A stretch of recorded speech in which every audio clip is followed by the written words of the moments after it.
registration naman, so yan, click mo yan, customer support, di ba? So your name, your email, then registration code. Okay, so ang registration code mo, makikita mo yan below your name sa system mo. O i-click mo yung tatlong linya dyan sa left side. Makikita mo dyan.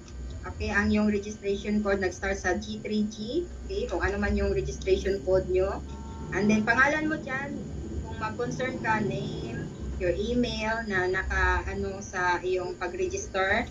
Then, ang subject mo dyan, kung ano ba yung concern mo, kung concern mo is add baggage, rebooking, okay, fund request, o yan po yung mga request mo dyan sa subject mo. So, example, kung kuha ka na yung pre-insurance, ilagay mo dyan subject pre-insurance, then description, so isend ko dito ang description. Okay, so fill upan nyo yan, so try nyo. Ano ba to? Hindi ma-open. Okay, so ayan, so isend na lang ng inyong mga mentor paano mag-claim ng insurance, okay, yung details. And then, ayan, then after mo ma-fill up lahat ng details na yan, submit mo lang ticket. Okay, then ito yung ticket number.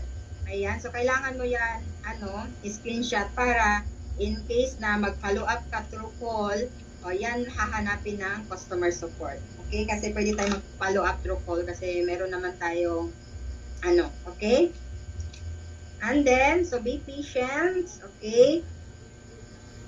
So be patient lang kasi, di ba, sample, mag-fund request ka ng Monday o meron pa nakapending sa Friday, so talagang matatagalan yung fund request mo pag Monday. Okay, lalo na pag holiday, tapos maraming holiday, o diba? Tapos nag-cater ka ng urgent na flight, tapos wala kang pondo, diba? Mag-cater ka ng mga urgent na flight, kailangan mo magpondo para in case na diretso mo agad i-book, diba? Kasi baka ma-stress ka kasi wala kang pondo, tapos matagal pa matagal pa mapan kasi naka-queuing pa, diba? Tapos mali-mali pa yung pag-input mo ng reference number.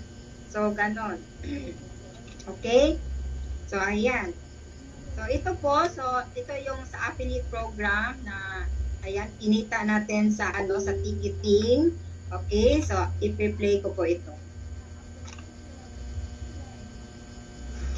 Hello guys, good morning. So ngayon po, i-flex ko lang po yung mga na-book po international booking. So kumita po ako dyan ng 1,000 pesos per box. So ang dami na yan. So gamit lang yung mobile cellphone ko kahit nasa bahay ako ngayon, kumikita, nakapag-transact, basta may internet or data connection ka lang po, pwede po ito sa inyo. Kahit nagta-travel ka, dala-dala mo ang negosyo mo. Kung ikaw ay kagaya ko na isang full-time mompreneur na habang nag-aalaga ng anak, kumikita, para sa iyo ang business na ito. Kaya kung gusto mo na magkaroon din ng ganitong business, one-stop shop negosyo, ticketing business, so i-PM mo ako, i-message mo ako para matulungan kita. Okay, so yan po yung kinita ko. Ako na yung na-flex sa sarili ko, no?